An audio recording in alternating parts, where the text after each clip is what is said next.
Plot twist. Still alive! What's up, everybody? Welcome back to Plot Twist, Still Alive. I am your hostess with the mostest, 3-time cancer survivor and chaos coordinator, Krystal with a K. Welcome back, guys. I want to say I am so grateful for everybody that's still listening because guess what, motherfuckers? We hit 1,000 downloads. That is right, 1,000 downloads before January 1st. And my goal for January 1 was to hit 1,000 downloads. So thank you guys. I'm so grateful for everybody that's listened. This is absolutely amazing. I love you. I mean it. Mwah. All right, so let's get into it. I have a very special guest. She has been here once before for our second episode, Nightmare on Mom Street. Everybody, welcome Robbie. Say hello, Robbie. Hello, Robbie. Oh, I'm sorry. No. Okay. No. Hello, everyone. I'm happy to be here. All right. So this is the part where I tell everybody, if you are new to Plot Twist Still Alive or you have not listened to episodes 1 and 2, just like in the horror movies, turn around, do not enter. I highly suggest you go back and listen to episode 1 of Frankentitties and episode 2, Nightmare on Mom Street, or there will be spoilers in this fucking podcast episode. And I don't want to have any mean, angry emails because we've ruined it for you. So stop right here. Do not enter. Are they gone? Okay, perfect. So Robbie, as you know, if you have listened, is my mom, aren't you? Yes, I am. And I am almost 40 years old. So congratulations for, pushing me out of your vagina. Almost You're 40. welcome. You're very welcome. Thank you so much. So episode 1 covered my first breast cancer diagnosis at the age of 32. Frankentitties. Nightmare on Mom Street was your episode, and it was more about your experience as my mom watching me have childhood cancer, acute lymphoblastic lymphoma. And this one, I kind of want to do a mashup because my third diagnosis was now about 21 months ago. Though I've had cancer 2 times, I feel like this one came and it really knocked me on my ass completely. And I went through some of the hardest surgeries and even emotional ups and downs that I had maybe never experienced before. So yeah, I was going to say that was one of the first time that I really saw something knock you down. Yeah. I've been through this with you, and that one was rough. I think I should start from the beginning of kind of how I was diagnosed. The point of this is not, you don't have to have cancer to understand what hard times are. I think that all of us know somebody that has been diagnosed with some type of cancer at some point in our lives. Unfortunately, it's that prevalent. But the main thing, on top of knowing that you can do hard shit and get through it, because if I can, you can, is also if you have signs or symptoms of breast cancer, know what to look for, know what that experience might be, and be able to advocate for yourself. That's such a huge part of this. So here we go. So I was diagnosed with breast cancer. Like I said, I'll just catch up a little bit. Frankentitties episode 1 went over that, and I was 32 years old. I was part of a breast cancer organization at this time. 5 years had passed. So if you know anything about cancers, usually they say the 5-year mark is, quote, your golden year, because that means that you're less likely to have cancer again. Mine was caused by the radiation that I received as a kid. Right. That's covered in episode 2 with my mom. So I'm actually sort of an anomaly, a medical anomaly. The typical things that they do for people, I'm not eligible for. So like I'm never able to have radiation again in my life. They also can't necessarily give me a statistic or a percentage on the reoccurrence rate and all of that, because when I was young, it was 30 years ago, they were radiating a lot more of my chest than they do nowadays. They've come a long way medically. But I will say that being part of the breast cancer nonprofit, I watched people be re-diagnosed with stage 4. I watched one of my best friends pass away from stage 4 at 41 years old. So I never thought that I was in the clear completely.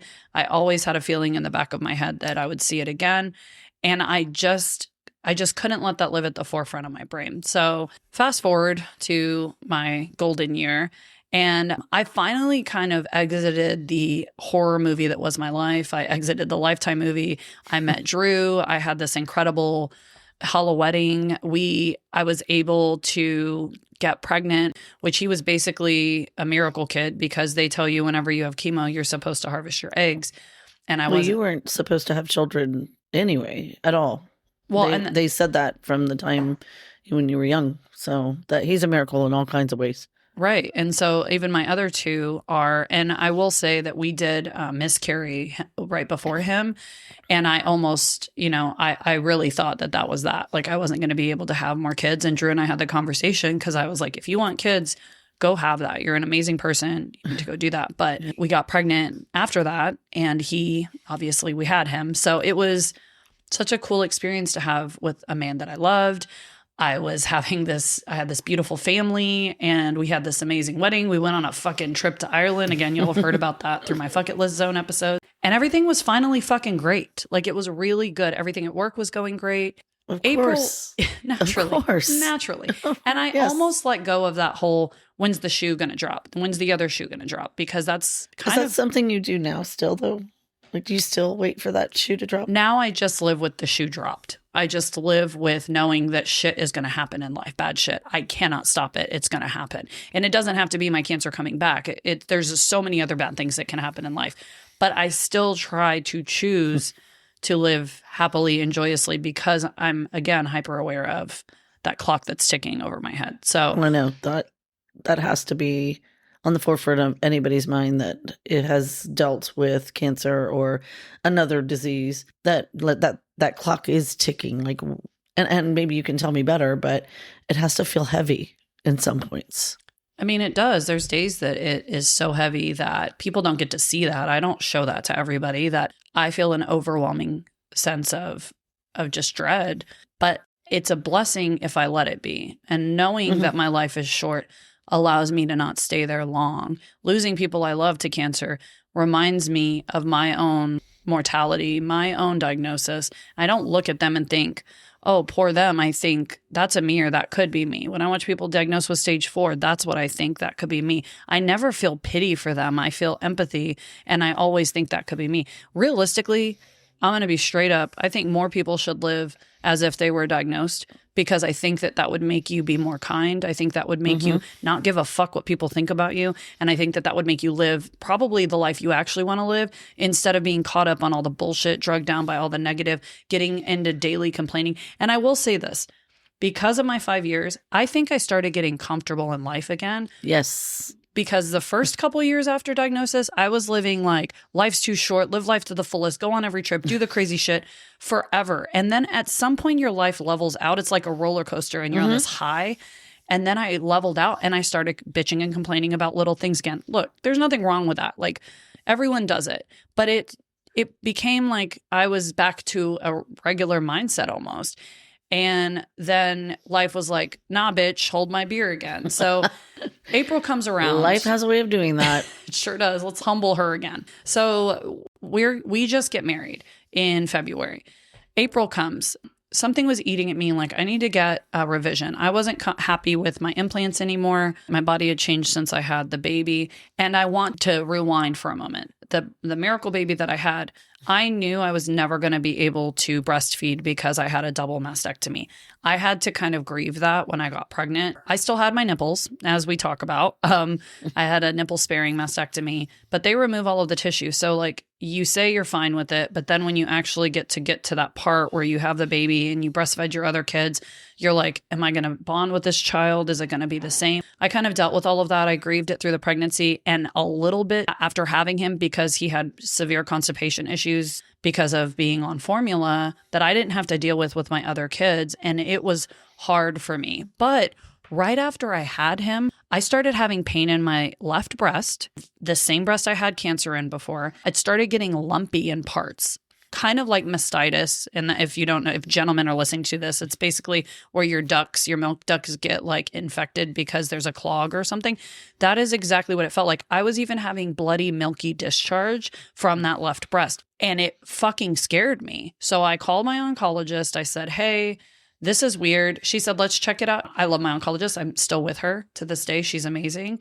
My doctor said, we don't really know because we don't have enough people to like relate it to, but it's probably, they just told me the cellular thing. And I was like, all right, we'll leave it. She's like, we'll just keep an eye on it. Okay, awesome. And basically, again, I'm an anomaly. a lot of women who have breast cancer don't have kids after. So we don't have a lot to compare this to. This is a possibility. Even with the mastectomy, you're never guaranteed to not have it again because we're talking about cellular level removal of breast tissue. Yes. So you're not going to always be able to get every single thing. I think what was concerning for me is that I had enough to make milk and I had enough to have bloody discharge. I remember when you were kind of going through that and I thought, didn't they take all of the breast tissue out? And I mean, that's something that I'm, still confuses me to this day. Like, how do you do this if you're taking out the breast tissue? How is there because enough if left even one cell is left, and again, it's not everyone that gets a double mastectomy, no doctor can guarantee your breast cancer can't come back. You can do all of the things right and still have breast cancer again and still get stage 4 breast cancer where it metastasizes other places because you had one little cell that was a mutated cell that was cancerous. So when people ask, hey, but you're okay now? Well, you have to live with that thought. And most of the time we say yes because we don't want to go down that fucking emotional rabbit hole with people. And so that's another thing I'd like to just point out. I thought I was okay. I really did. And when people asked for their comfort, I would say, yeah, I'm good. Like, I'm okay, but you're cancer free now, right? And so right before all this, let me just say this happened too. So right before all this, I'm pretty open with my journey, obviously on social media. I have had a lot of support and I feel like the shitty thing can have purpose and it can give other people hope and guidance. I want that. So I had put something about 5 years cancer free on my social media, and I had a lot of breast cancer warriors following me. One specific person decided, and this is on my personal page, not like the nonprofit's page, my page. They say, you're never cancer free. I've had cancer 4 times. I'm stage 4. You're never cancer free. And I got so fucking mad. I can imagine. Like, hey, ma'am, why are you raining on my parade right now? Exactly. I am 5 years. Let's celebrate. And that's how I felt. That's exactly how I felt. I now look back on that and think you were fucking right. And I hate that you were right. That does not mean you shouldn't celebrate that. And that doesn't mean you should let fear win. But she had a point. And I hate that she was right. Yeah. I'm not mad at her now, obviously. Oh, no. And I don't see that. I mean, I was just thinking that's your mindset at that time because that's how I would feel. I'd be like, why can't you just be happy for me? Why are you saying these rude things to me right now? And that's how you feel at first. I know she wasn't coming from a malicious place, No. but it felt hurtful. And I was angry and I was hurt and I was mad and I was like, fuck you for saying that. I could not say that on my social media because of who I was. When you're in a nonprofit, you can't be like, fuck you, other breast cancer warrior. Like, and nor do I typically handle things like that anyway. You have to really fuck up for me to be just like kick rocks, middle finger. I was not going to do that. But again, like she was right. And so she was just speaking her truth. And her truth happened to also be my truth, which is not everybody's experience with breast cancer. Please know, lots of people get diagnosed once and never have it again. I wanted to rewind to that moment just so people know what that was like, even after a double mastectomy, so you can continue pushing. So my son is at this point about 9 months old, and I go in to get a revision. And I picked the worst time to go get a revision. It's like a couple months before our largest fundraiser of the year, which is like 500 people. I'm stressed to the max. We just got married and I'm like, no, I need a surgery right now. And it's all aesthetic, basically. This is your life, Krystal. I know. You have always been that person that just says, no, I'm going to do this my way because I'm done being told what I can do and not do. So I'm doing it my way. Thank you. And you just that's just you. Yeah. So I wanted to get my revision, damn it. And it was only going to be 6 weeks. And so when I went to meet the surgeon, and I'm going to drop his name because he's literally saved my life. Like, I give him so much credit. I tell them that I'm such a waterhead every time I go into his office. I cry every time I go in there. I love you so much. I do. And I feel so, he's like, oh my God, she cries every time. But I'm so fucking grateful and I will never he's not like be. This bitch again. Yeah. She's so crying. Why? She walks in the door. She cries all the way out. And I'm just like, oh, and then he has to hug me, and like it's so. Can you imagine if he's the type of person who doesn't like physical touch? Hates them. And he's like, I just feel like I have to hug her. It's an obligation. She's crying. Yeah, and the amount of times he's seen my breasts is just. It's absurd. So his name is Dr. Schneider. He works with Austin Face and Body. He is incredible. He's an incredible plastic surgeon, but he's also specifically works with deep flap and breast cancer warriors. So he does both. He does just aesthetic and he also does that. So I go in to meet him. He starts telling me that the implants I have actually cause lymphoma. How long have I had them? And I'm like, oh, fan. Yeah, of course. Those are the ones I picked. That's the one I picked. I had to get those. He also tells me that the shape that I picked was not good because I had a double mastectomy. So the teardrop shape actually made me look concaved. So there was like a whole thing that another plastic surgeon that maybe didn't work, which is what I had initially, that didn't specifically work with breast cancer patients, wasn't as educated. I do not knock him. He was still great at what he did. It just, not every surgeon is going to be a breast cancer surgeon.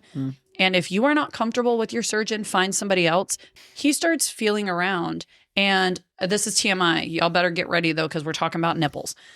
My nipples get erect because I can still feel I had sensation in them. And he's that was odd, too, because I remember I wasn't supposed to. The things mom and daughter talk about, my nipples, I can feel them. Great, babe, great. This is wonderful for you. He's like, that's kind of strange. So he's like, I want to send you to this doctor. She's Dr. Mackey from Texas Oncology, also incredible. And I said, okay, that's fine. So he's like, we're just going to have her on standby the day that we do your revision. So I pick out these big ass implants because I finally get to have boobs for once in my life. And the first plastic surgeon was like, no, you need to keep them smaller. That's another story. That's from episode 1. Just listen to it. So I go ahead and pick out this larger implants. They have no cancer percentage risk. No. But he's also he actually was like, maybe we should do a deep flap. But me, being who the fuck I am, I'm like, no, I need a quick route. I have a 9-month-old at home. I have to lift up. I can't recover from a deep flap right now. Hasn't anyone ever told you the quick route is not necessarily the best route? Well, Mom, you dropped the ball, evidently. So instant gratification over here. I just wanted implants. And I was like, because I was also like, I'm fine with my mommy tummy. Like it's good. It's fine. I didn't want mesh and I was worried about my abdominal strength. Even though I preach to other women, it is not shallow to want breasts as a woman and want to get the whatever you want. I still internally think I felt that. I think that's what stopped me is like, oh, I don't want a tummy tuck too. That's asking too much. Because there's women that need to get the deep flap. So to tell you what that is, they basically remove a massive artery in your lower abdomen. And then they move it up to your chest, your breasts, and that supplies your breasts and the fat that they remove from there. That supplies that with blood. But it is an 8 to 10 hour procedure typically. We'll get to mine in a moment, but basically your recovery is a lot more extreme. Like with all the surgeries that you've been through in your life, do you think maybe that was also part of it? That you were like, I really don't want to do more than I need to do right now? Yes and no, because if you do implants, you have to remove and replace every 10 to 15 years, depending. There's also a lot of like risks. The implants can flip, they can burst or leak. So I just didn't want to do it then. I wasn't ready. And I told him, I was like, if I do this, will this prevent me from getting it in the future? And he goes, no. So I was looking for like the quick fix. I had a nonprofit to run. I had breast cancer warriors to take care of. I had a 9-month-old. I had a new husband. I was busy, okay? I was too busy. Yes, you were. So I chose that. He gets Dr. Mackey, the oncological doc, and I go see her once, and she looks at a previous scan from a year and a half ago. She's like, we don't really see anything, but I'll be there morning of your surgery. All right, awesome. I go in the morning of that surgery. I will be honest, I don't get scared anymore during surgeries. In fact, I'm like, man, I get to sleep good. Like they give me the good drugs. I say weird shit. She really does. Whenever I get the drugs. This is great. I'll stay up late.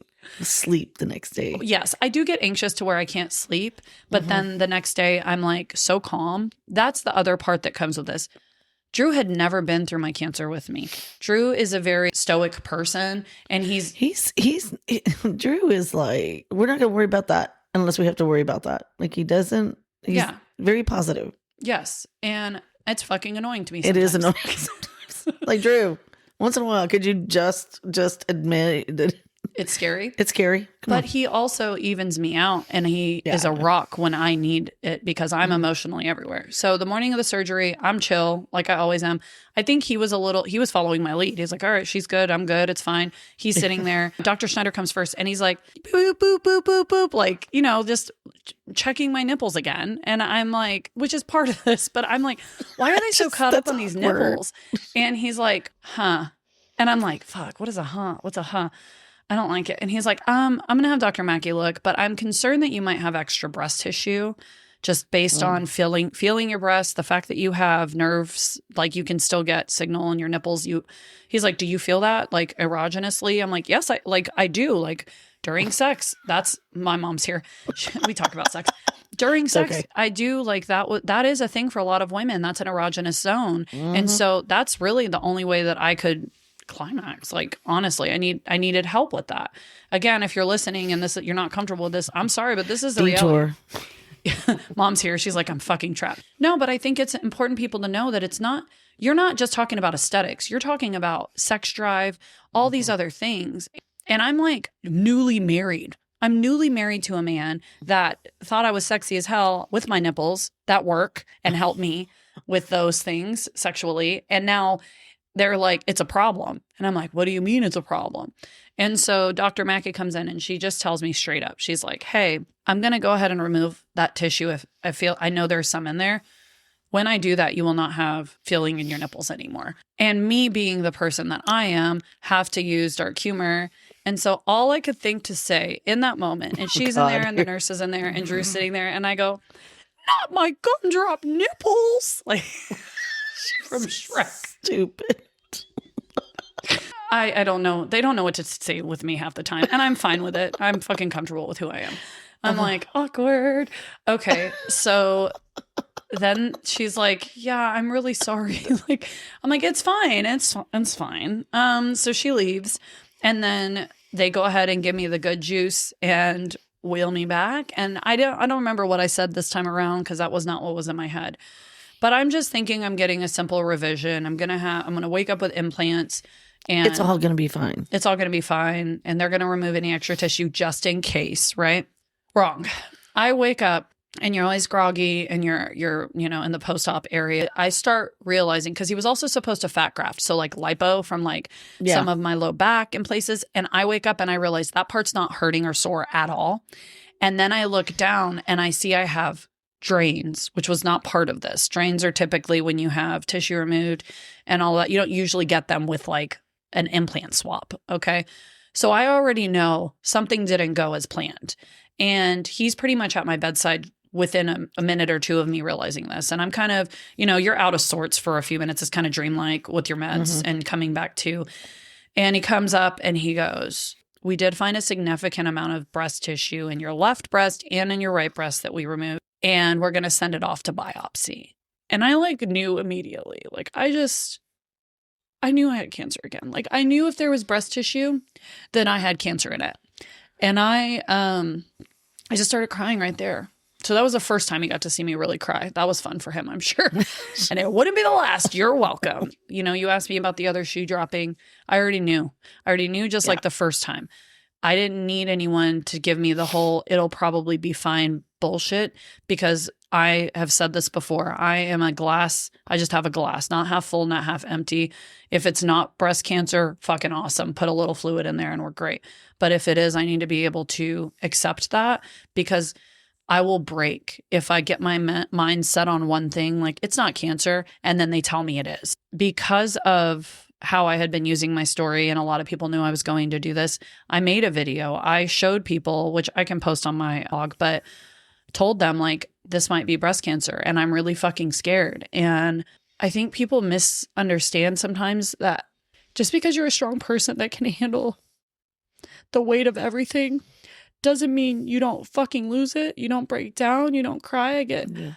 But in my head, I felt like I had to be this strong person because I'm giving all these warriors hope. And it was the first time I realized that Jen, my friend that ran the organization, the pressure that she felt to always be positive, even with stage 4, and that she only had a few friends that she really let see, which I was grateful and lucky enough to be one of those friends that she told me how bad it was sometimes, how scary it was, how scared she was. And I listened and I understood that yeah, it's hard to share. I mean, I'm sure it's so very hard to share, especially when you are, the role model for, I wouldn't go that far. I'm not a role model. Well, say fuck too much, but you know what I mean.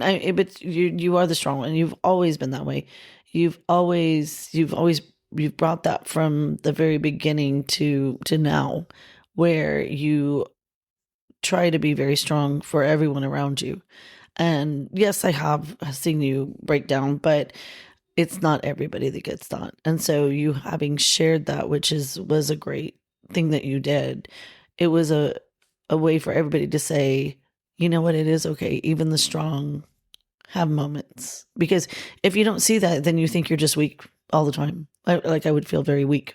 Yeah, when you have hard shit happen and you're crying and breaking down and you're like, well, this person never does that. Like I absolutely do. I absolutely crawl in my hidey hole and I get sad.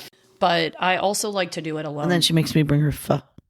Yeah, bring me pho. I'm sad. Because I was like, what the hell is pho? She goes, you go across the street as PHO. I said, that's pho. What the hell are you talking about? I was like, white people. Yes. I don't know how to say anything. So I have a 1-week follow-up appointment after that. And again, in my head, I'm already ready. And Drew being glass half full. Actually, he's just always full. He's always happy. He's always okay. He's like, this will be fine, baby girl. It's going to be fine. Baby girl, it's good. I went in. It was my week 1 of having my reconstructive surgery for him to just check everything, check the drains, all of that. And by the way, I hate fucking drains. I would rather do anything else than have a drain. They're so awful. And unexpectedly having them was really like, it was just that one more thing that I was like, why? I was like, fuck all of it. You got to like push them in your Spanx. It's gross. It's like, and again, I'm having a new husband, guys. New husband. My nipples now don't work. Welcome to my world. Welcome. And I have now these huge boobies he can't touch. He's like, this is unfair. And nipples that don't work now. And then these drains just hanging out with blood in them. And he's like, oh, I'm like, just don't look at it. I can't. So poor guy, he has no medical experience. He's like, you're so beautiful, baby girl. I'm like, yeah, okay. So I'm in that appointment. Okay. My dad drove me and I go in and my phone rings while I'm sitting waiting on Dr. Schneider. And it's Dr. Mackey's office. And I'm like, here we go. Dad was not in the room with me either. I wanted to be by myself. I answer and she goes, hey, so we got a bit of a surprise on the biopsy. And I just tell her, nothing that you say is going to surprise me. And she goes, we found more breast cancer and it's DCIS. So DCIS is ductal carcinoma in situ. And it's basically the earliest stage of breast cancer where the cells that are cancerous are actually like confined to milk ducts and haven't spread. Imagine. Yeah. And so it's like stage 0, but it still is cancerous and it will eventually, like you're not going to leave that in your body. So she says, well, you've already done the biggest part, which typically with DCIS, it's removing the tissue. So you've already done that. They don't really recommend radiation, though you can go see a radiologist. And I just reminded her, I was like, because she wasn't my regular oncologist. I was like, I have already had radiation cause cancer, so I'm ineligible. And she's like, they wouldn't typically do it anyway. She goes, okay, well, the other option is watch and wait.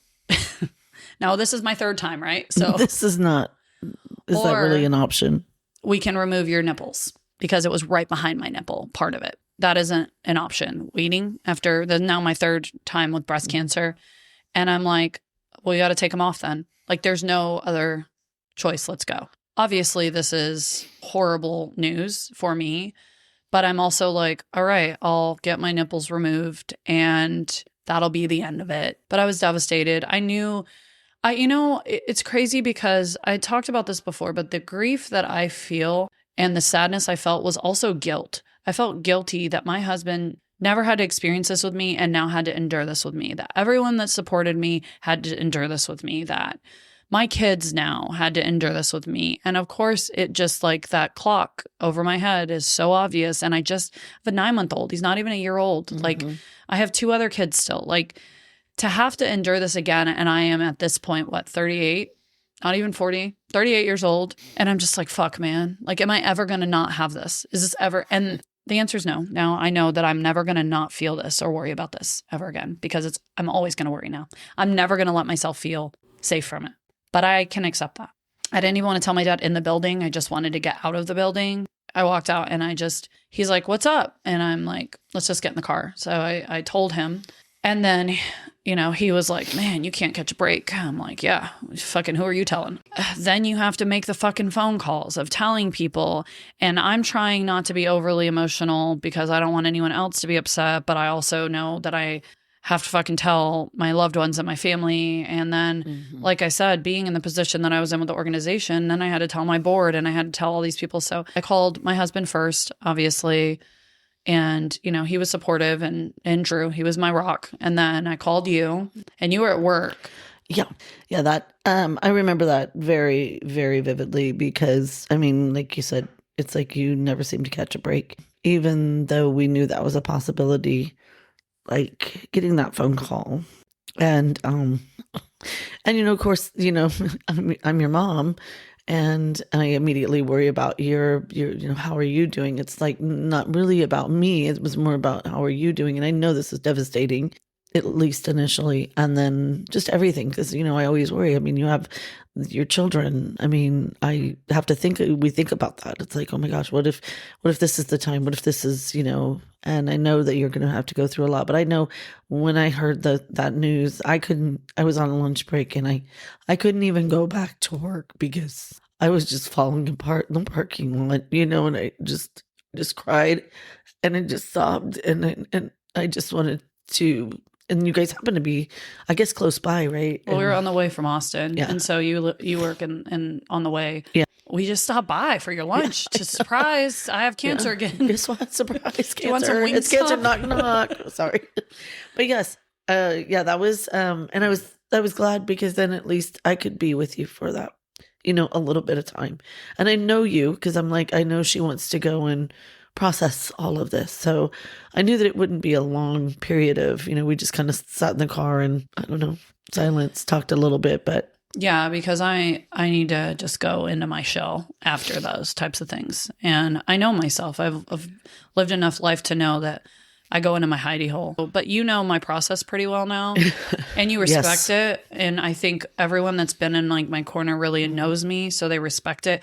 And, you know, they're always like, you guys all want to be there and you want to do something. But the fact of the matter is there's really nothing you could do. Now, there were things that I did need help with, like when I was recovering and things like that. But that's when it counts. That's when I need it. And so I did have such support. But it also, in turn, there's like a double-edged sword because I have so many people that love me and want to support me.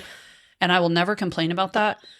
But fuck, man, it's hard to deal with you have to call everyone. I love all of you, but please, I don't need that much help. Yeah, and it's more so watching all of you sad. But you know also that it's for them as well. Like they need to do this for you. Yep. Because how many things have you done for people? Or how many times have you, and so they were trying to help you. And of course what they don't realize is like, it's a lot at that time. Well, when people ask you, what do you need? You have no fucking idea. I have no. Lucky for me. I need 2 boobs with breasts, with nipples. I need to not please. have cancer. Can I not have that? Yeah. So we were working on that. I mean, I will say I had to practice what I preached. At that point, I'd been with the organization like almost 3 years or something. So I had my fucking fair shares of talking people through accepting support, accepting help, letting them do things for you because you're really giving them the gift of being able to help you. So if you're in this and people want to help you and you don't know what, before you start, you are allowed to take some time to figure out what you want to do before you make a decision. I know it feels like, oh my God, I have cancer. I have to do everything right now. I felt that pressure with my first diagnosis. I did not feel it with this one. I didn't have to do anything right this second. So I started thinking about what will I need? Let me think about this. If my recovery for my surgery for that one wasn't so bad, but then anything that can go wrong does for me. Dun, dun, dun. It's not a spoiler, right? No, it's not. No. Your life. This is my life. And I feel like sometimes if people listen, it sounds made up. Like, I don't want to fucking be me half the time. Lifetime. We've got a movie series for you. It'll last forever. Yeah, Lifetime, hit me up. Or I don't even know if I can be on it because I'm very fucking inappropriate. I probably need like You're gonna be a lot of HBO bleep, bleep, season. Bleep, bleep. I need to be like where Nurse Jackie and like Sopranos. Like I need to be on that HBO level. I'll write all the material. You can fucking use my whole life, I promise. Just give me, maybe let me like come in as an older person. Like I want to be the mom. I can be you. You can be me. Oh my God. We got it. Can I pick the actress that plays me? I want her to be a bad bitch. Margot Robbie's fine. I'll settle for that. So anyway, we're fucking digress squirrel like a motherfucker. So anything that can go wrong will with me. And I had these big, massive implants. I had not had problems with healing ever really before. So I thought, well, after maybe a couple weeks of having them, my left breast was always real. And my right breast, I had the fake implant when I was a teenager and all of that. And then it was always tighter. I always had kind of lopsided Forrest Whitaker titties, a winky face, as you say.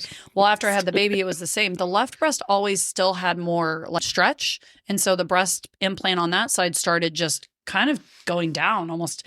It started sagging naturally. Well, the right, because I found out later, it's just because of the radiation. For some reason, that side either was more radiated or whatever. Yeah, it was. The one side was where the tumor was which more. is crazy because I never have had cancer on that side, like ever. Yeah. So it was the way it was the way. Well, that is crazy. Isn't it nuts? That is insane. Yeah. I didn't know they that just part. really fucking killed everything in there with it. They killed all of it. But my right side. The tissue and everything on that side was like thinner.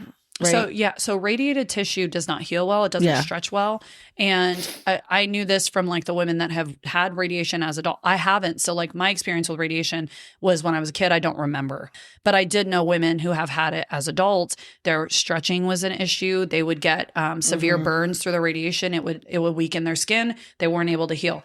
That started happening. So my left breast, it's so saggy, it's so stretchy that the implant flips. And I wake up one day and I'm like, oh, I remember that. Yeah. And I'm like my titty is it's upside down, flat on the outside and it's wonky.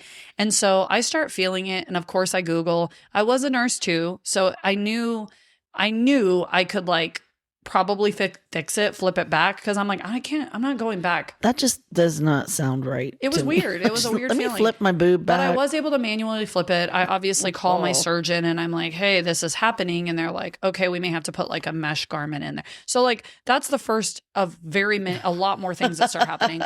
So I'm still in the meantime, by the way, I still am having a major event in June with 400 people. Yeah. Our gala is massive. So I'm like, I'm fine. We just got to get through this, And Dr. Schneider kept trying to ask me about a deep flap. And I'm like, no, it's fine. So now I'm already going to have another surgery on this breast. We're having to have another surgery to remove the nipples in 3 months. I said, let's just do it after all of this, maybe after October. We'll do it in my off season, which really I don't. In that job, I really didn't. Did you have an off season? No, exactly. No, I didn't because I poured myself into it. It was my life. I start realizing that the scar underneath my breast is not healing. And there's like this small little opening. It gets smaller and smaller, but then it's like seeping and oozing. And so this goes on for another probably few weeks. And I'm finally like, all right, doc, this isn't healing. I don't know what to do. He's like, all right, we're going to send you to a wound care doc. So then I start going to the wound care doc and they're doing dressings. They're trying different ointments. They're checking it. In the meantime, we have a family trip to go to Disney World and I wasn't going to cancel that. But I'm also like, I can't even get in water because I have an open wound underneath my implant. And I did, but I only got into like thigh high water because I didn't want to do that. But it's not worth the risk. Yeah. No, but while I was at Disney, you sweated and no, for real. So while I was at Disney though, my breast got very red and huge. And then it was painful. I'm so bad. I'm a horrible patient. I was like, it's fine. And then one day I was laying down. I had the little pad under it, like to catch it. And it just burst. Basically, I'm pretty sure I had a seroma under there. And it was just a huge flush of like yellow fluid. So initially I thought it was an infection and I did call it in and my doc prescribed me antibiotics so I could go on this trip. It wasn't an infection. If it has like a seroma type thing, it's just red and it's basically the inflammatory process because it won't heal. So it just keeps it's similar to an infection. It looks like that. But yellow is actually just the white blood cells trying to fix it. And so it was a healthy fluid, but it was just doing that because my body wouldn't heal. So at that point, I get back and they're like, okay, now you're going to need to go ahead and do hyperbaric chamber. Oh, yeah, that's right. The hyperbaric. I remember that. And I'm like, no, okay, thank you. What does that consist of? And you basically are bubble boy. Like they put you in a glass chamber for about 3 hours to oxygenate you. This is what they do with people who like scuba dive, come up really fast and they have too much nitrogen built up in their body. There's a slew of reasons they do it, but it works really well for wound care. And I knew that from when I was in my nursing, going to school and stuff, we'd have our rotations in the hospital. And so I worked a wound care office and I was like, what is this for? And they're like, it's actually really great for wounds because it oxygenates you, but you're laying in there for 3 hours. Also, you have to be there every day for 30 days. So my life goes from relatively normal to now I'm going back to being in a fucking doctor's office every day for 3 hours. I don't have a distraction. I'm laying in a fucking bubble for 3 hours with my thoughts in my head. Still have cancerous nipples, probably. We don't know because we haven't biopsied them yet. I'm stuck in my own thoughts. I'm not typically claustrophobic, but once I got diagnosed the second time and I was in the MRI machine, I started getting anxiety because I'm like, bad news is going to come. Like I'm stuck in my own head laying there for an hour. It's like a PTSD almost. And that's when I realized, and I have not been diagnosed. I'll be straight with y'all. I think that is what it is. And I probably should talk to a doctor about it. But I think I function well, and I never considered myself an anxious person. But I also have realized with this newest diagnosis that I didn't really process a lot of the shit from my second diagnosis. Yeah, about that. So I will say, because I mean, knowing you, and I feel that you often just take that news. Yes, you take a little time to process it, but then you just busy yourself. So sometimes I feel like you don't process. And I really do believe that therapy would help you to figure out how you can process, because I know you process it, but you also busy yourself. You get so busy that you really don't take that time to really, I don't think, maybe grieve the way you should grieve. Yeah, I think that I was in survival mode in the first one because I was going through my shitty divorce. I had a lot of outside factors. I had to go into being a single mom and fighting cancer. And I don't really think I didn't have the luxury of processing it. I did go to therapy and it did help for a little bit. But all of this sparked that feeling of like anxiety. I'm like grieving. It's hitting me way harder, I feel like, in that moment, because everything else in my life was pretty good. Like back then it was chaos. My life was fucking crazy. And so I'm like getting hit harder at this point, but I think it's because I was allotted this space to do it finally.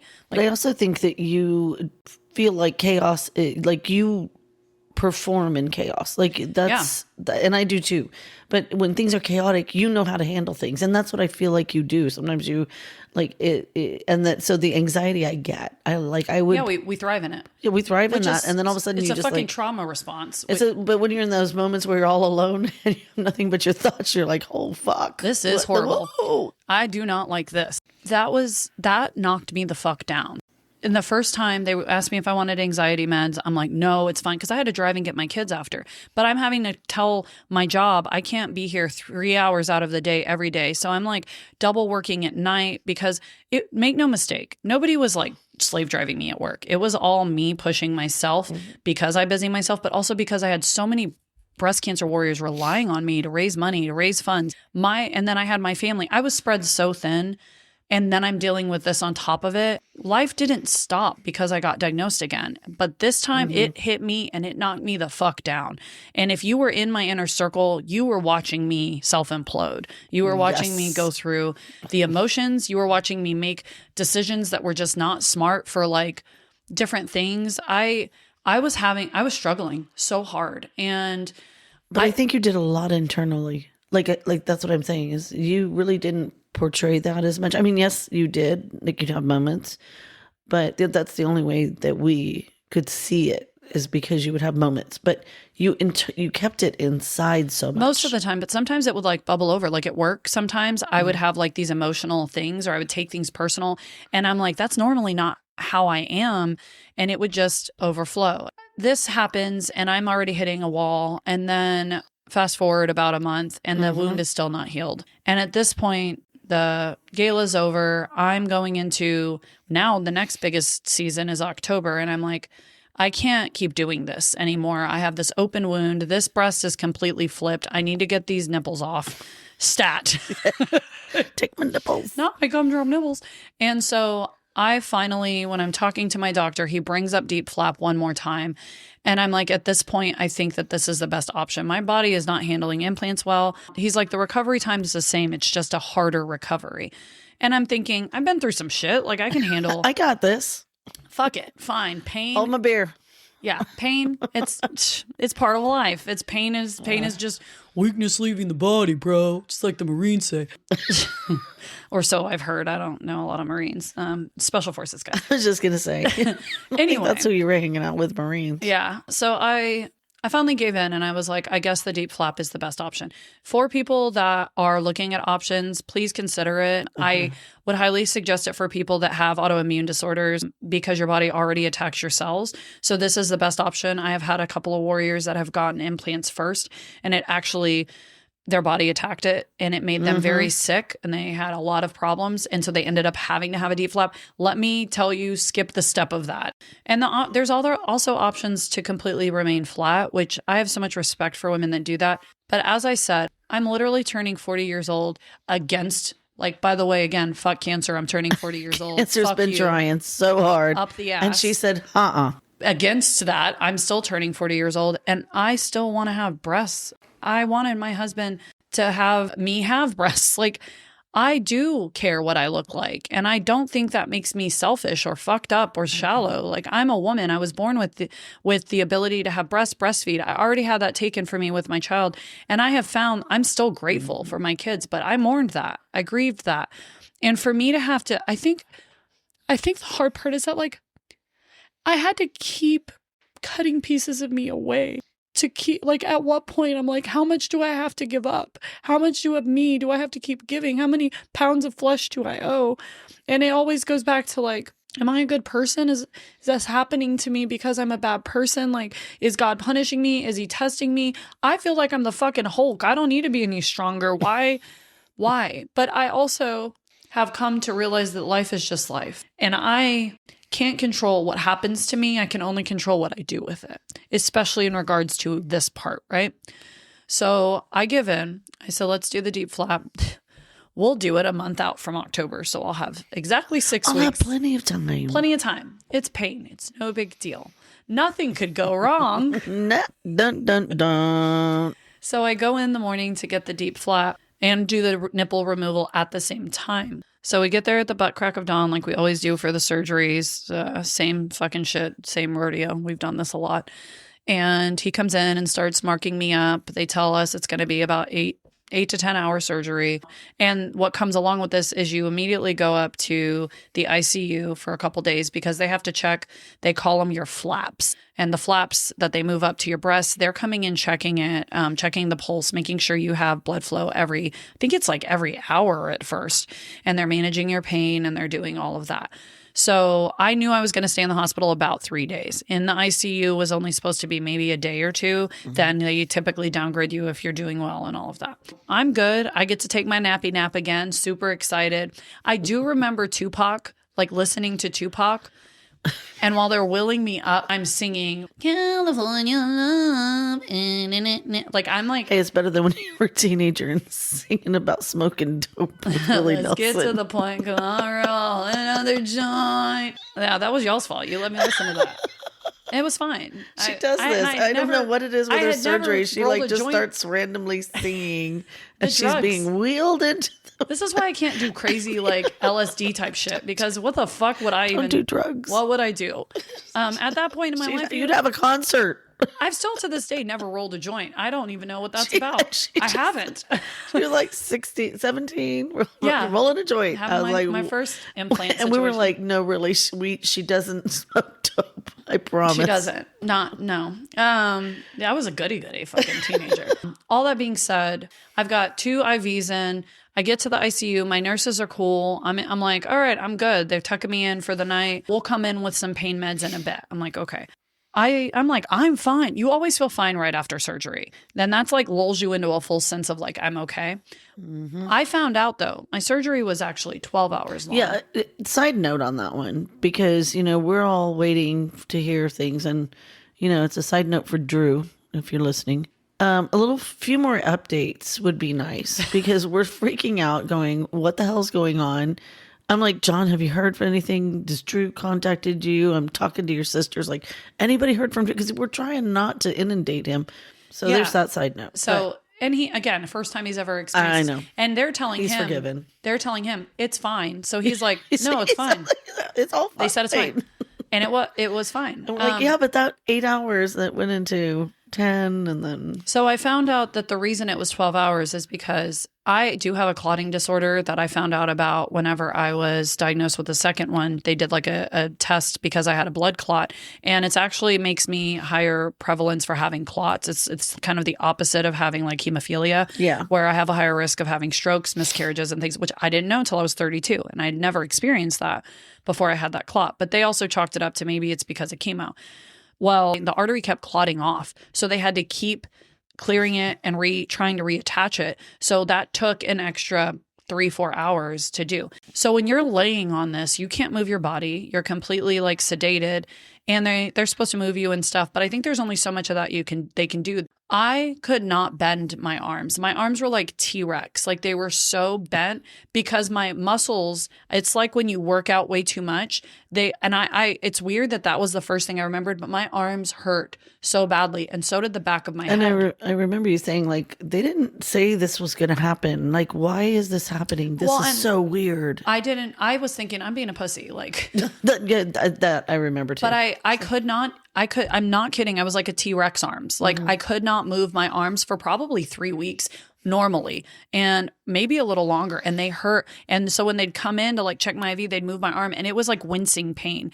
So I'm like, okay, I can handle that because it's only when I move. Well, then the meds start wearing off. So don't move. Yeah, just don't move. And the back of my head hurt because you're laying there for 12 hours. If you're ever going to have a surgery, don't wear your hair up in a ponytail or anything like that. Make sure you don't have anything in your head because it would have been a lot worse had I had that. Mm-hmm. You're laying there and people don't know. You can't be like, hey, move my head. They do that. But I think they were a lot more worried about what was happening in that moment with all the clotting. Well, yeah, I mean. And again, your body can only lay there for so long before you start having these issues. So all that starts happening. And then I'm starting to get into pain, like severe pain. And I had allergies really bad. And mind you, I just had my whole abdominal. I have a fucking scar from hip to hip, cut open, something removed. And now I'm having to cough. I had an ET tube down because they put a tube down your throat. So you're breathing through the surgery. And it irritates everything. And you already usually have a cough after that. But because of my allergies, I was coughing and it was so painful. And so I'm like, okay, I need pain meds now. And so they come in, they're like, okay, we're going to give you morphine. And I said, I've had morphine. I've had my share of fucking surgeries now. Mm-hmm. I've had morphine when I was 17, when I had that surgery. It didn't work for me. It burned going in. And yeah, I don't do well with morphine and either. Because again, I've been in the medical field. Sometimes morphine doesn't work for certain people. It has to do with receptors and how the med works on certain receptors inside of you. It doesn't work for me, but it also feels weird being like, can you give me Dilaudid or something else? Yeah, that one. That was Dilaudid. I didn't even know. I thought that was some other kind of medication for something totally different, which I think it did originate that way. Probably. But when I heard about Dilaudid, I know that when I had my surgery, the morphine did not work for me. Yeah, but it sucks because it's a double-edged sword. You ask a healthcare professional for something, and they're like, kind of like, oh, she's asking why are you asking for that particular one, ma'am? Yeah, and so I knew what it could look like because I've been on the other end as a nurse, and I don't like telling people I'm a nurse when I'm in the hospital. Because then they have an expectation of you. Yeah, and I'm like, I don't want to be a nurse right now. I want to be a fucking patient. And I'm also, because of that, I make a lot of like excuses for my nurses, and I try to make sure they're like, they're busy, they're tired, they've got things going on.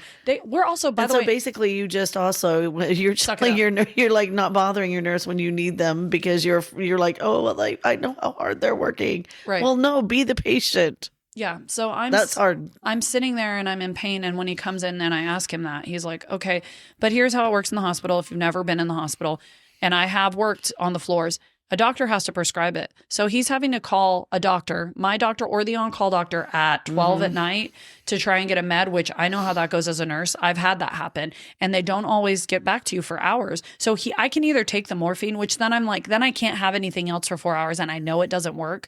Or I can just wait until they get it, right? So I'm painful. Waiting. And he's like, just thinking about it is making me hurt. Well, because of the coughing and because of that, I get thrown into almost like a panic attack of pain. I've never experienced anything like this before. And so then I'm finally like, fuck it, I'll take the morphine. Like, I don't even care. And they come in and both of my IVs are shot. like they won't work. But I'm on a trauma ICU. So they have people coming in. This is a big hospital and they've actually had severe trauma. So unfortunately, pain is a problem, but it's on the lower end of the ring of what's important. Right. So he's like, I'll come back and we'll get one started on. He tried to start one on me a couple of times and it didn't work. So, and not everyone's good at starting IVs. So I'm trying to just give patience. But in the midst of all of this, I'm having like an anxiety attack from pain. And I've never had that. Like it was like waves where from moment to moment, I'm like, is this ever going to end? I'd cough. I'd start crying. Poor Drew. He's like sitting there like never seen anything like this. And I'm like sobbing and he's like, are you okay? And I'm trying to take deep breaths, but I can't because of my abdomen and my coughing. And I'm like, I just want like Robitussin at this point to stop the coughing at least. Like, but you have to get a doctor to sign off on that. So you're in the same vicious So I'm in the same cycle. I'm not exaggerating. I got up there around 10. I think I finally said fuck it and took an oral med, which I was supposed to be on IV and like I think MPO for a little while. And it takes an hour for oral meds typically to kick in. I said, fuck it. Give me whatever oral med you have around 4 a.m. I think I was 6 hours like this. And it was the worst experience of pain I've probably ever had. And I think it was more so because I knew I felt helpless. Like I felt like I couldn't escape it. I'm stuck in this fucking bed. I'm immediately regretting like, why did I do this surgery? What am I doing? What the fuck am I thinking? I don't have nipples now. They're waking, like, I couldn't even go to sleep. They're coming in to check me every hour. I'm a mess. I'm a fucking shit show. And I don't knock the nurses because I know that they were trying to do what they could. And their hands are tied if a doctor, and it's not even my doctor, it's the doctor on call. They have to call for things. Well, yeah. But it was horrible. But I finally got some relief in the morning when they gave me PO meds. And I actually, even though I had that kind of surgery, I never once had an IV pain med the entire time I was there because I said, fuck it. Give me Tylenol in between. Give me the oral PO. Just give me something, right? And just give it to me. I just stuck with that because I was done like my IVs weren't working anyway. And I was like, I can't go through that again. So I just wanted to stay on top of it by taking the PO meds, taking Tylenol in between, taking the Robitussin. They finally got me Robitussin or some sort of cough med. And so then as everything is working, I do notice my arms more and they're getting more and more difficult for me to be able to move my arms. So the next morning, again, my husband, if you know him, he has to be he's a mover. He can't be in a short, like a space for long. He needs to be able to like move and go out and do things and walk around. So he was like, I'm going to go to breakfast. I'm going to leave. And like, I don't blame him. He's not the kind of person that can just sit in a room like that. No. And when he is worried or scared, he gets more like that where he has to pace, he has to walk around. And I think that is the first time that I really realized like, I want my mom. Like I just wanted you so much. And I started crying and I said, I love you, babe, but I need my mom here right now. I know I'm an adult woman, but like I needed you so much in that moment. And I'm so glad you came, like dropped everything you were doing and came to be with me because like I don't know what I would have done. I love my husband so much, but like he was helpless. And I felt bad. I like my part of it because I was like, I get that. Like, I understand that. I want my mom, right?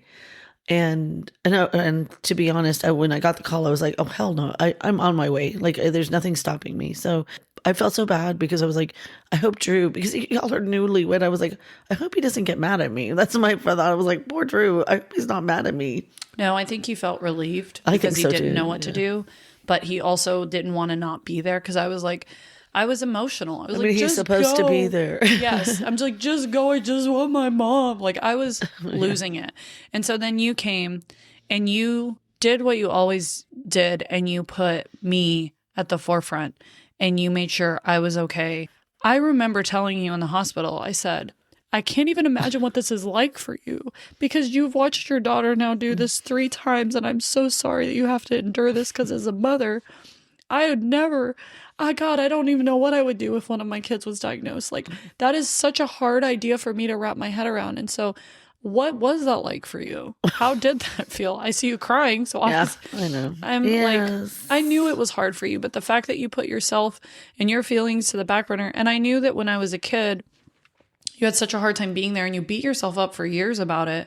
And I even beat you up as a teenager because I was a fucking asshole about it. I think it also gave you an opportunity as I was an adult to kind of close that door and like be able to be there for me, if that makes sense. Yeah, no, it definitely did. I mean, I know what it was like for me was that's when I thrive. Like we've talked about, I knew what to do because that's been my life with you.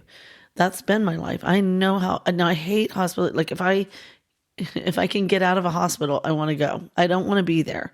But if it's when you need me, then I know how to handle that. Like I thrive in that situation. I know exactly, like to be honest, I just sit back and I wait for you to tell me what you want. I don't talk a whole lot usually because I wait for you to talk. If you want to talk, you're going to talk, which that was not the case with you this time. No. It was hard. It was horrible. This is the worst that I've ever seen you. Like you've always been so super strong. That to see you like that for me, and it was horrible, but it wasn't about me. So it's about you. And the first thing that I have to do is I realize that if I give off any type of anxiety, you are going to be the more anxious than I am. So I always keep that strong, like keep that straight face strong. Let's do what we got to do. Right. And moving your arms. Yeah, my T-Rex arms. So let me tell you a little fun thing about the hospital. So day 2, they want you up out of bed. I said, all right. And you don't shit because this is also TMI. If you don't like talking about women shitting, just so you know, we all shit. Bowel movements are normal, but whenever you get all these pain meds and you get stopped up. Anesthesia, you get stopped up. So I already knew that was coming. And I'm like, I also asked them specifically, I'm like, I need sodium docusate. I need stool Get me softener on board now. Immediately. Because sometimes they put it on, sometimes they forget. It's not a priority, especially on a trauma unit, right? So I was making sure I was taking that. I was trying to not eat anything I wanted to eat things that were fibrous that were going to help me shit. So day 2, they get me, they're like, let's stand up. I'm like, what the fuck do you mean? I can barely move my fucking, I look like Jurassic World over here. Fine, we'll do it. And so I get up, I do move because I'm supposed to. And I know deep down it's going to be what's best for me. Mm-hmm. So then morning of day 3, I'm thinking I'm going to move to the downgrade. Well, they didn't have any rooms. So I stay on the ICU, which again, in theory, that sounds great, right? Like you're getting ICU care. But because I am on the lower ring of what's a priority. You're not getting it. It's not happening. Yeah. And it's unfortunate. And I'm feeling guilty as a fucking previous healthcare worker of asking for you to come and help me when someone's been in a car crash or someone's had an issue that their life is on the line and they have all these traumatic things. I'm like, little old me, I just got my flaps up here. You need to check. And I've got pain. Now looking back, I wish I would have advocated more for myself. I wish I would have said, fuck it. And because it was horrific and I'll never forget that. And it was because I wouldn't speak up, not because anyone was doing anything wrong. It was because you weren't saying it. Right. So how do they know? Well, when you're not speaking I think it was very visceral. You could see it on me. So I just expected they were going to be like, hey, you need something. But that wasn't the case. No. And that's okay. So the third day, my T-Rex arms were still T-Rexy. Again, this lasted, I came home and it was like 4 weeks. And it was so weird to complain about my arms when my whole abdomen had been cut open. Yeah, but it was weird. It was the weird. I remember because I was like, literally when they went to, I will never forget, this was still in the hospital, but when that nurse moved your arm and you screamed out in pain. And I was like, that's weird. That's weird. She had her boobs in her tummy. What's this with the arm? Right. No, it was awful. I felt like it was awful. Little punk ass bitch. Why am I crying over my T-Rex arms? So just so people know, again, do not downplay this as a tummy tuck. This is nowhere near. This is way more invasive. Oh man. But in the sense of recovering from like, you can't stand up straight. You have to walk like an old lady, like hunched over for the first several weeks. You're not supposed to try and stand straight up, nor can you really. So is it because the muscles they've been sewn well, you're together. Sewn, yeah. They everything's pull all sewn. that taut. Muscles and skin and. Yeah, and you have this massive wound that just got Yeah, you sewn don't up. want to straighten out. So Risk tearing that? No. I go to the bathroom and I'm like, I finally feel the urge to shit. I'm like, it's going to happen. And so I go in there with my Velociraptor arms, and you're in like a hospital gown. So like I could at least like sit and not have to like pull down underwear or anything. I can't wait for this is horrible. This is horrible. And I don't fucking care. I'm not embarrassed. So you have your little yellow like non-slip sockies on.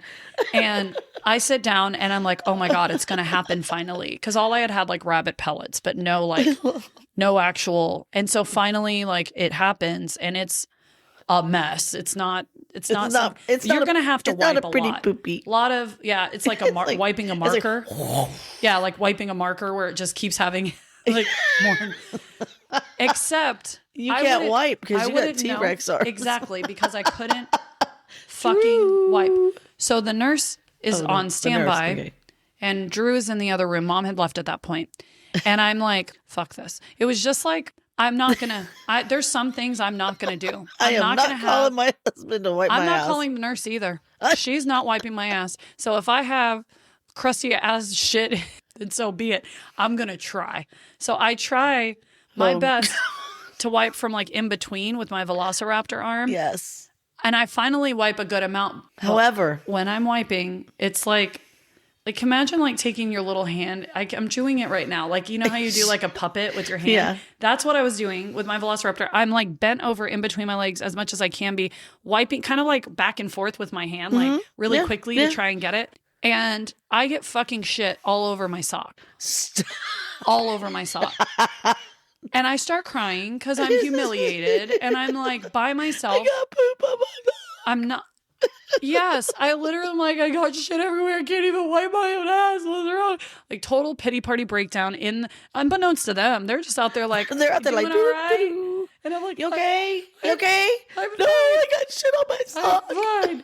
So I'm like, no, and I can't really bend down, so I have to like sit on the toilet to take these socks off. I throw them in the fucking garbage. I'm like, I'm gonna be barefoot in the hospital now. I don't care. I don't care. But it was very humbling. And it was like in those moments where you feel so helpless, I'm just like, this is literally the worst. Fucking worst. But shitting on your sock was the worst. It was a low point. That's really terrible. That was a low point for me. I know about a few of your low points. That was I'm it. really kind of shocked. Was one of them. That was your low point. The shit sock. And so I get to walk around again, and by the end of the hospital stay, I mean, it honestly was a hospital stay from hell. I'll be real. Like, it sucked. It was horrible. I think that was 0 out of 5 stars. Do not fucking recommend for anyone. Some things I could have done different. Some things it just was what it was. And so we were waiting to get out of the hospital. And this was like the last thing that really went bad at that. And we're waiting to get out of the hospital. And, they send all your meds to the pharmacy. And so I live an hour away from Austin. And so I'm waiting to hear that we're getting out, and other things come up. And I know this again from working in a hospital. So I'm being patient. I'm like, you told me we're getting out at noon. Now it's like 5 p.m. and I need to go home, because if I don't, those pain meds are not going to be it's Sunday. They're going to be closed because they close at like 6 or 7, I think, on Sundays, the Walgreens. It kept going. And finally, about an hour passed, and I finally called the nurse and I said, I know this isn't your fault. Again, do not do what I do, please. This is such a bad recommendation. I said, I'm going to leave AMA, which is against medical advice. I'm going to leave. I need you to take out my IVs. I'm ready to go. I'm leaving the hospital. Y'all can do whatever you need to do. I'll sign the paperwork. I don't care. And because I also knew that I was fine, I could leave. She's like, okay, well, we'll make sure we get it. So I think I leave the hospital at close to 6, and Walgreens is closed. So I leave with no pain meds. Oh. But lucky me, I had a surgery 3 That's true. 3 months before. So you had something. So I didn't have the exact same prescription, but I did have pain meds that would suffice for the time being. It was basically the same thing. So I went ahead and took it, and I was okay. But God forbid I didn't. God forbid that was my first surgery. Like, those are things you have to think about. And that's exactly right, because let's just face that. What we could have done is I could have gone to pick up your meds. Yeah. Had them here. Didn't think of that, though, of course, because that's not the way you're thinking. So I highly recommend, if you're ever in that position, yes, get someone else to pick up the fucking meds for you. Get your freaking meds before they're done. Yeah. And so I get home, and I know this is going to be a long episode because there's just so many aspects of it. And I haven't really ever talked about this in depth with anyone. You guys know parts, but I don't think you didn't see every part of this, because again, I go in my hidey hole, and she goes to the hidey hole. So because I had so much, And I think that's called the recliner. it was, yeah. So we moved the recliner out here in this small ass living room. And so I lived on the recliner. And so I had for the first week family members coming and staying with me, helping me with the kids, all of those things. And I was lucky enough to have support from like my community because everyone knew that I was very open about what was happening. And so I had a lot of different warriors want to like bring me things and do all of that. But that experience in itself was very difficult. Everyone expected me to handle this as I always do, like this strong individual that can go through anything and be positive. And I was at a bottom for me. I had hit a rock bottom emotionally, anxiety-wise, PTSD, whatever the fuck you want to call it. I was on E. I was in the dark hole again. And I couldn't pretend or put on a safe face because quite frankly, I'm sitting in my own home at this point. That's the only place I have to just be me. And I'm barely fucking holding it together. I had to do it when my kids were here. That was one thing. But the couple of times I had people drop off food, it made me so sad because I couldn't put on. I was just me. I was just down and I looked like shit and I felt like shit. And I could tell that it scared them. I was going to say, you were at probably your most vulnerable at that moment. And I remember because that's what I was saying was you were not you. No. Like this was the worst thing that I have ever seen you through. And I watched some people react in a way that I could tell they almost wanted to rush out of my house. That's how uncomfortable they were. Yeah. Which was it was just like rubbing salt in the already a wide open wound for me. And I told Drew after that, I said, I don't want to see anyone else that brings food, with the exception of people that really, really know me, because I cannot handle that look and that way that they reacted to me. I'm not superhuman. I am a fucking human being, and this is really hard. And I do not knock those people for doing No. I know you're not doing that. I know it was difficult for them. I mean, everybody, like I said, I mean, it was hard for me. Of course, I know you, so I don't really take it like I know you're going to get through it. It's just going to be a time, but people aren't used to seeing you like that. No, and it was that's hard. And also you didn't have nipples anymore. So yeah, the nipples thing, that was a problem. Yeah. So I started going in my room and people would drop off food. I told Drew, just tell them thank you. I can't emotionally handle this. And of course, my bestie, my ride or die, Sarah, came down to help with things. I had Drew helping me. I had y'all. I had all of my friends that are really close. My circle. There's like a circle. Everyone and people even that aren't super close to me, just wanting to help, doing meals, doing things. That was so amazing. Like you fed my family that whole time. So shout out to all of those people. Awesome. And that's something I highly recommend, that if you're going to have a surgery, let your people help you because they feel helpless too. They want to just help. You're giving them a gift. Let them bring you food and know that it doesn't mean you have to chit chat. You don't have to, you don't owe them that. They're there to help you. You don't have to sit there and put on a brave face, and because I couldn't. And that is okay. Yeah. Go to your room or even tell them in advance whenever whoever you have set up this meal train, this is just a drop off. You're just dropping off. You're not visiting. Right. Because I mean, that's the courteous thing to do, and not knocking anybody, because probably it's just very awkward. I didn't put that out there. I mean, if I'm dropping off food, I don't know if they start talking to me, I'm going to talk to them, right? So same thing. Right. You know? But also know that I thought I could handle it until I realized I couldn't. And then I was like, yeah, no, I can't do this. The recovery for that was 6 weeks. And then I had 4 drains starting out. And I can't say that how my body looked with the no nipples was shocking because I had worked in the field. And so I knew what it looked like on other women. It was just my first time having to look at it. And I don't think it set in for a while. Like, I think I looked at it and I was like, huh, okay. All right. But as months went by and as my body started healing, it started bothering me more because I thought about what my husband thought. I asked him weird shit. I'm like, do you still think about me with nipples? Or like, if you ever watch like porn, do you look at nippleless porn? Like, how do you, Jesus Christ. I'm so weird.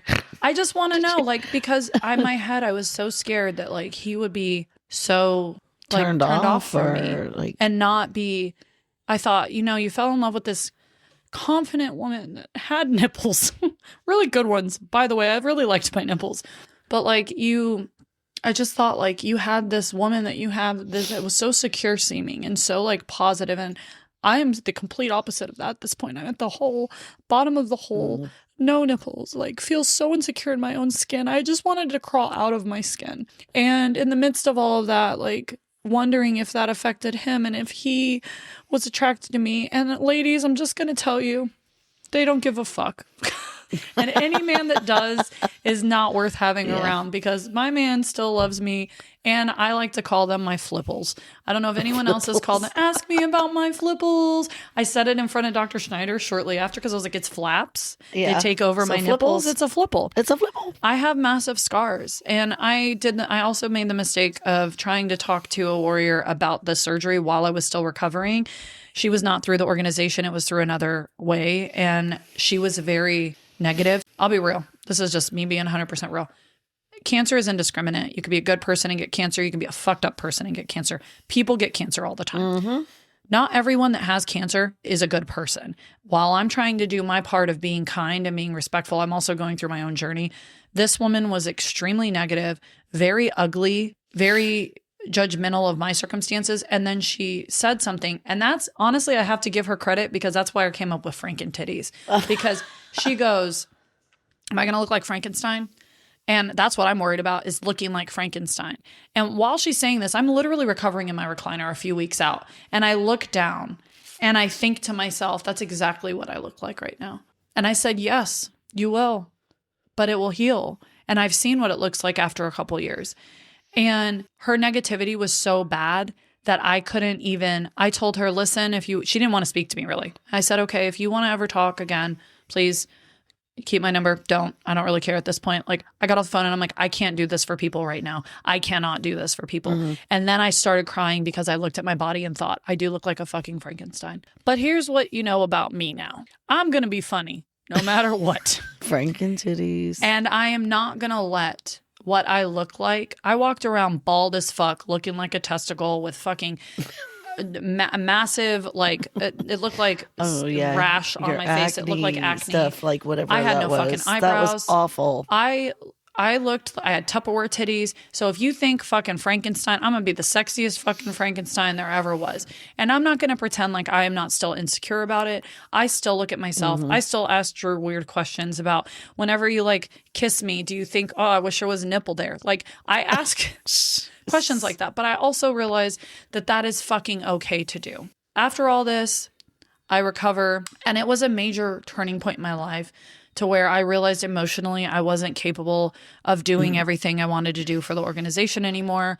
I reprioritized my life and realized I can't give this organization everything anymore, because I need to give it to my family, because it doesn't matter if everyone in this fucking community or the world thinks I'm great if my kids don't get that part of me, because and I also felt like I'm a fucking human and I want to be human again.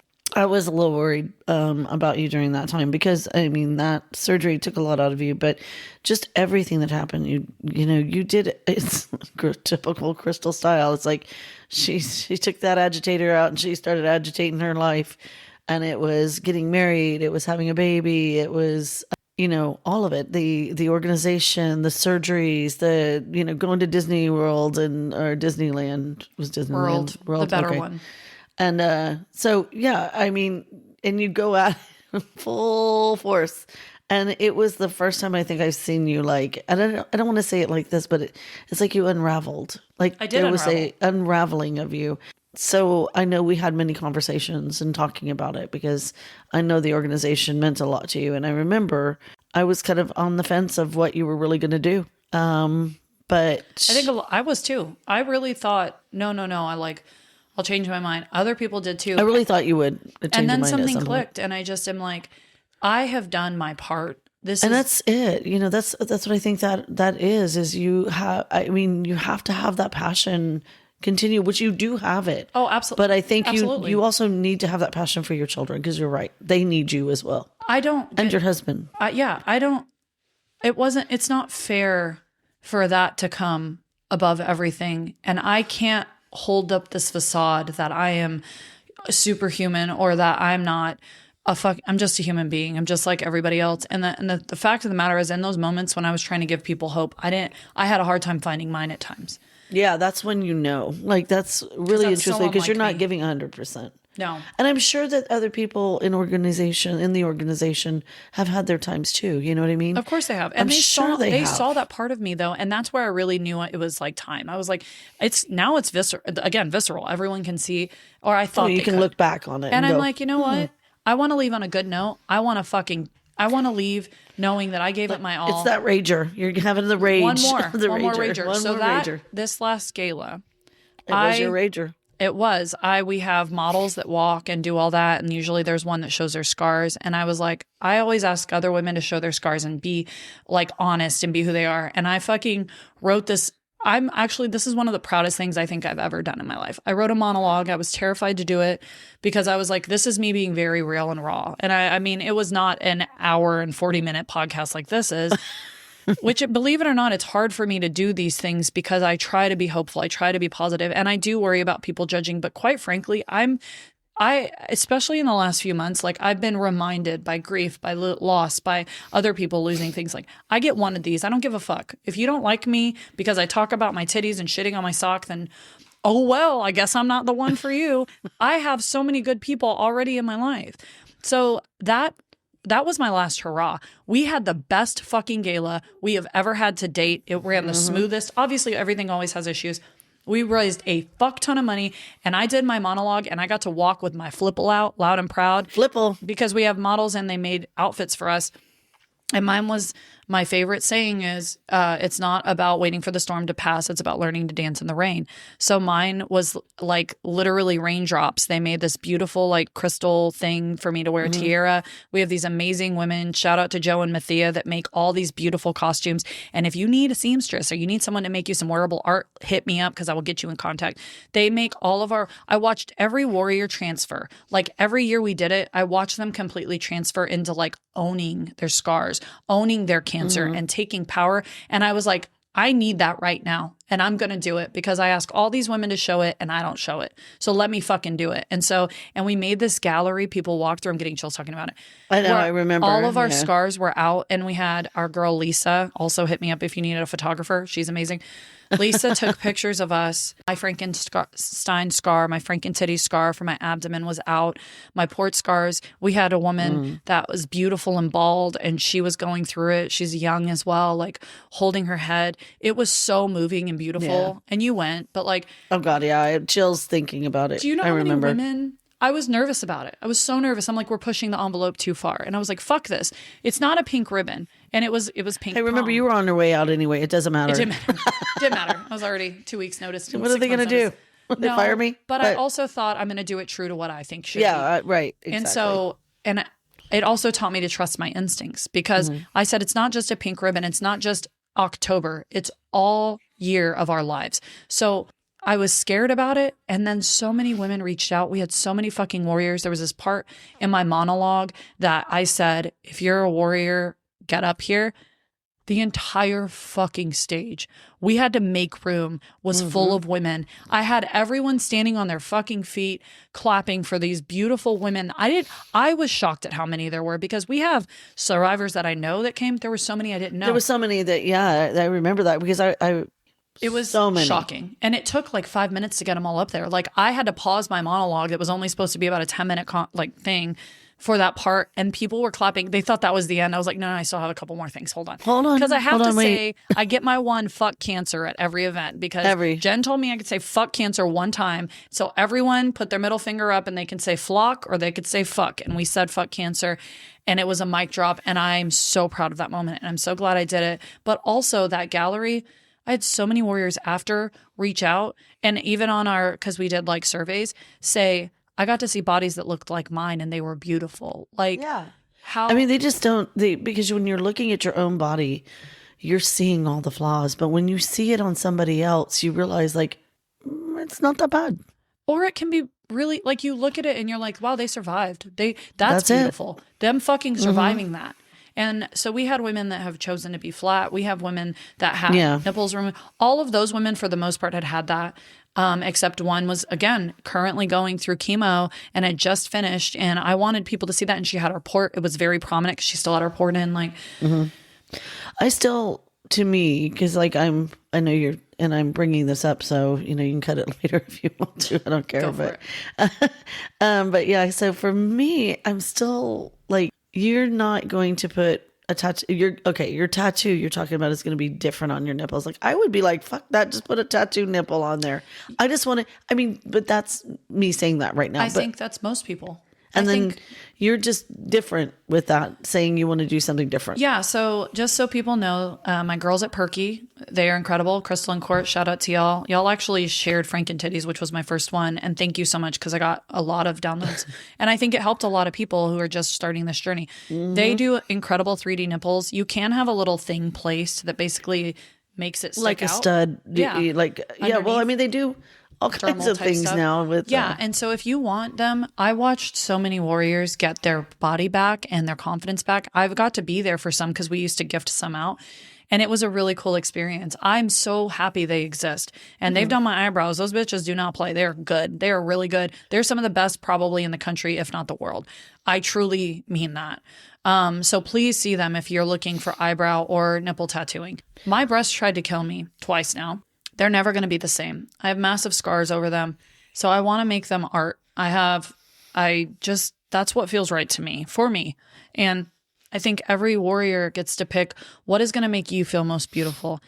Just so you know, there's 2 phases, and I won't bore y'all with everything with that, but like there's 2 phases that follow, and it's just fat grafting, essentially liposuction, and filling your breasts so that you can because after everything settles, you have to wait about 3 months, do that. And then I thought I was going to be done after the second phase, but truthfully, it still wasn't where it would needed to be. And my plastic surgeon was real with me. He's like, I think you need one more. So I had already had 3 surgeries that year. And this was almost 2 years ago, April of 2024. And so I was ready to take a break in January of this year, 2025. Or I'm sorry, now we're in 2026, but 2025. I was ready to take a break. I told him straight up. I started crying because I was like, I thought I was done. No, not in his office again. And again, I'm so sorry, Dr. Schneider. I'm sorry. Dr. And it's Schneider, funny because like the crybaby. office that I go to is like sometimes he was in an office that was more medical. Sometimes it was plastic surgeon office. So it's like upbeat techno music. Drew's like, man, I want to party in here. And it's like, I'm there for the wrong reasons. Yeah. And I just said, I need a break. I need a beat. And that was the first time I had said I need to wait on something and not rushed like the whole year before, because rushing got me into all of these issues. Again, I'm shocked. I know, shocking. So last year, her waiting on anything. Yeah. Last year, it changed again. Every time I've had cancer, it's changed the trajectory of my life and my journey. And so last year, I walked away on the high note of gala. I felt really good about it. I'm still involved as long as they'll let me, I will volunteer. I will support the organization because they support so many warriors, and I couldn't have survived either of my diagnosis without them. They were extremely supportive. I love what they do. I also decided to be a stay-at-home mom for a while. And this podcast, realistically, is just a way for me to do something that is a bucket list for me, or a fuck it list, but also to still help. A bucket list, I like that. Yeah, but to still help people find the light in their dark, to find the humor in their hardest. And so far, we've got 1,000 downloads. We've done our 10 episodes. I'm really fucking proud of what we've put out. I've had so many people reach out and say, this specific episode meant this to them. It's not just my story. It's all of these people I know, because we all have one. And I'm really proud of you for your story, because a lot of people resonated with that. It was very moving. You've been part of all of my journeys. I want to tell you from the bottom of my heart, thank you. Cry. Because I couldn't have done this without you. This last time especially was the biggest part for me. And I know that I'll always have you. Get you a mom like her. And everyone that supported me through it, thank you so much. Like, I will never forget it. But I am a proud owner of 2 FLIPPLEs. I will get tattooed artwork. You know, a good tattoo artist. I can't wait to see what you're going to do, though. That's what I'm kind of waiting for. And I also want to say, let me just say this too, because I know you're getting ready to downtime.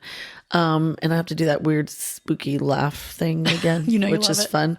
But just to let you know, like, I am truly impressed with how strong you are. Like, that's the reason that this last surgery, kind of made me nervous, because I mean, I did see you that way, but again, I knew, as I always know, you're going to come through stronger and better than ever. So you always find a way around it, and you find a purpose through each and every time.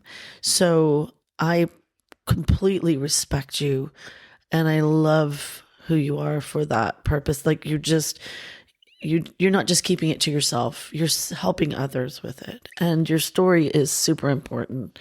And I think that that's something some people don't want to share their stories because it's personal to them. But you're that's like, okay. you're an open, and it is okay. But you're just an open book, and you're kind of funny about it too. I kind of like Just a little bit. Dark ass humor. So if anyone can get anything from this, I want the main things to know, like, you can break and still be unbreakable, because I promise you I broke a lot. I've broken a lot in my life, and I thought there's no way I can get back together, but I did. And it wasn't by myself. I had a lot of help, but ultimately I had to make the choice to keep moving forward. And I'm speaking for myself. I'm speaking for the people that have been diagnosed. I'm speaking for the people that I've lost that have been diagnosed. I'm going to fucking live my life. I'm going to be happy. I'm going to, even when I don't want to be, even when I'm sad, I'm going to live my life to the fullest. I'm going to love the hardest. And I'm not going to let that regular life creep back in. That I will never forget that ticking clock. And I suggest all of you, remember, we're all like that. None of us are getting out of this alive. So do the things you want to do. Story. If I can walk around with flipples and not have nipples, then you can do hard shit. You're in a job you hate. I mean it. Leave it. I don't mean right now. Get another job first. Yeah, don't go broke. I mean, don't lose your house. Don't and be stuff. dumb about it. Don't be dumb. Leave a fucking toxic relationship. Fucking, Yeah. if I can do this, I promise you that you can do anything. And you deserve to be happy. We all deserve to be happy. So pull your big girl panties up, your big boy panties up, and fucking do it. And thank you for coming to my TED Talk. I'm excited to see where this podcast goes. I'm excited to have you here again. I'm grateful that you shared stories. You still have more to share. I'd love to talk to you about childhood trauma and different things, and even maybe raising a teenage girl. And because now I can relate. An asshole teenager. I know, it's the worst. I know. I'm so sorry, Mom. It's okay. But it's a long time ago. If you are still listening, thank you so much for listening to Frankentitties. I would love, honestly, what I need right now this year, my goal is to get more likes on social media or Instagram, Plot Twist Still Alive. Email us if you want to be on the fucking show, please. It is plottwiststillalive@gmail.com.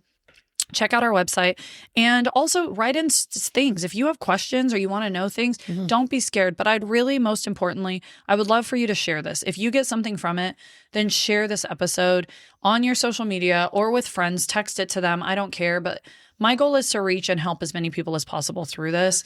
And you don't have to fucking do this alone. You don't have to be in the dark by yourself. We'll be your light. We'll help guide you out. It's time to end this on the right note. So we're going to do a high five. Still alive, and do your evil laugh.